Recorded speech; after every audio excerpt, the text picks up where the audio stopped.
Thanks for joining us for part two. Pastor Dan having coffee with his friend Joshua Olmos. Josh has been sharing some good stuff, and I just want to stop and talk about the Lord's blessing. You're a COVID-19 recognized organization, one of 10 in our area. Yes, the 10 that I know of. I'm sure that there's a more formal list and a bigger thing than that. But yes, as of right now, we're one of the COVID-19 relief organizations to help people in this time. So the Lord's really been opening doors and blessing you in a number of things. I know that last year when we first met up and started talking, the vision was out there. Yeah. And it seemed like it's been a long year. Oh, yes. It just seems like in the last several weeks or so, it's just the Lord is starting to make a way and say, okay, now it's fruition. It's the baby's in the womb, Yeah. going to be birthed. You can actually feel that God is doing something. So I'm encouraged with the blessing of Kroger. We're not going to go into that on this talk, but other organizations out there are recognizing the value that you bring to the community as well as to the church. And I'm really excited that you see the community as kind of your pastoral field, outside the four walls. Yeah, well, to be honest, I just believe that it's part of being a Christian, helping the community and creating disciples. And the Bible says that Jesus went around doing good, healing all who were oppressed. And I believe that oppression isn't just a physical oppression of disease, but it can be mental, it can be spiritual. And so we're just out to help the community to love like Christ loved and just do what we can. We've looked at, we've had some talks about the things we see wrong with the church. Mm-hmm. And, it's easy to criticize the church. And, I think we kind of have a right as leaders sometimes to criticize. But no, there are things wrong with the church. Mm-hmm.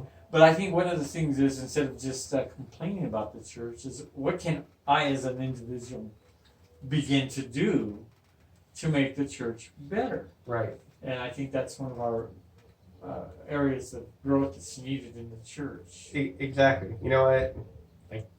Like the Bible says, right, that we're one body. And so, like one body, like a family, sometimes brothers and sisters, we argue and we fight, and sometimes we can kind of go, I don't like that, and you shouldn't have done that. But we're also unified. And so the whole point of it is for all of us to get better, all of us to learn from each other, and to go out and do what God's really called us to do. And so, yeah, sometimes inside the four walls, we can kind of, say the things that we like and the same things that we don't like. But it's never just to kind of point blame and to judge. It's always so that we can kind of reflect and kind of make sure that we're actually doing what we're here to do, and to make sure that we're loving people the way that we're supposed to be loving people, and helping each other. Because ultimately, whether someone's doing something or not doing something that we think that could be done a better way or not, we want to help them. And so that's one of the reasons why both Day by Day and Olmos Ministries has we consider ourselves kind of a resource center to help with that.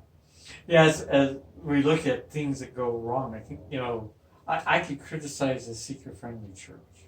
And I see a lot of things wrong with seeker-friendly. One of the things is sheep usually don't seek a church. Yeah. They don't seek the shepherd. I think that as a pastor, I'm responsible to make other shepherds that don't act to be in the pulpit, but they're out there finding sheep and bringing the sheep in. And I think that that's an important thing that we forgot. So we try to make the church now an entertainment center. We're trying to make it friendly. And I agree that we need to be nice. Don't get me wrong, I believe we need to be nice to people. Mm-hmm. And I agree that if you talk about the blood and the cross, you need to give them context. Because otherwise they go, wow, that's a bloody weird religion. There's power in the blood. So what's this about? So we need to teach, and we need to make disciples. So one of the things that we talked about is helping people find their destiny, and they're created to fulfill that. So I'd like you to share a little about that. Well, yeah, definitely. I believe that no one is here on accident. That we're all created on purpose, and we're here for a reason. We have a creator, and he doesn't do anything by mistake. Right. And so, the Bible says that he knew us before the foundation of the earth. And that sounds great. That sounds amazing. But that's also one of those things where when I'm reading it, I'm going, that sounds awesome. How does that actually work? It sounds great, but I want to know how this actually functions, how that actually works. And so one day, I'm doing something really, really spiritual, and I'm watching TV. I'm watching this show called Forge and Fire, and I love it because they're making knives, with the old style with the hammer and all this stuff. And so I love working with your hands and doing things like that. And one of the contestants, because he doesn't know what challenges or what he's making is going to be put through the test for. They know that they're going to be tested with their skills. They know they're going to be tested with their material, but they don't know what the tests are. And so they're interviewing the contestants very similar to this, and they tell them, one of the contestants says, you know what? I wish that I knew what my knife was going to go through, because then I would know how to forge it. And that spoke volumes to me.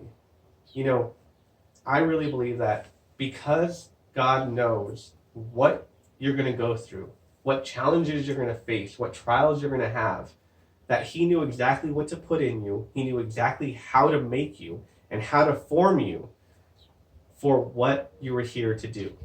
And so I really believe that a lot of times the reason that we have issues is because we don't know who we are. We don't fall in love with Jesus, so we don't know our identity. Because when you know those two things and you start walking those out, a lot of things get fulfilled. A lot of stress goes away. Much like the body and much like our blood, our blood cells know what they're supposed to do. A heart cell knows that it's a heart cell. A liver cell knows it's a liver cell. All of that stuff. The ones who don't know what they're supposed to do, we call that cancer. They don't know when to stop. They don't know when to start. They don't know where to go. And so they just start acting erratically. Sometimes too much, sometimes too little, and it harms the body. And so when we don't know who we are and what we're supposed to do, we can harm the body.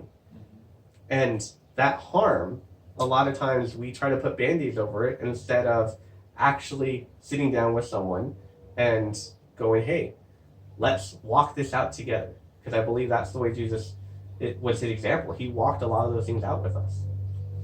I think as pastors, we're supposed to help people figure out what the Lord's doing and release those kind of ministries. Right. I'm all for helping people release ministries, but I've come to a term after 40 years of pastoring is I just don't want anybody. I don't care if you have miracles flowing. I'm taking Jesus' stand. I don't know you. Right. Exactly. So I believe in building relationships, and I think that's one of the tough parts. Is it's hard for us to get real with people, so that we can actually understand each other, discern each other, and know, hey, you know what? I think you should try this. Maybe I'm not the Holy Spirit, but I'm really sensing that this is the direction. Now, maybe it's just to get you aware to look this way, and then you'll notice what we're supposed to do. Right.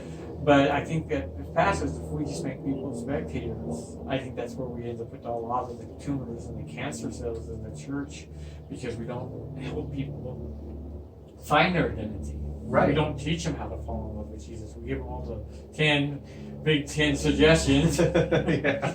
Yeah. But we don't have them falling in love with Jesus. We don't, Christ isn't getting formed within them. Paul said, I engaged you, betrothed you to Christ, and that's what we're supposed to be doing, is stirring that relational love. And also, this is your purpose. Exactly. We may not know it 100% as pastors. I think that's why we have a fivefold ministry that helps. But again, I appreciate the fact that you look at falling in love with Jesus, finding your identity in Him. I think we've often found our identity in other things. Right. And that's why we're miserable, because it's a false identity. Exactly. Right. And I really believe in building relationship, because that changes the dynamic. Being able to know someone instead of just saying a generality of how things go. And, even the world has a little bit of this, right, where they say document over create.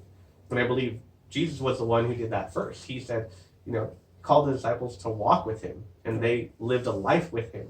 And so it wasn't a sit-down classroom, you need to do this, and this is how this works, and this is how you call this out, and this is how you cast this out.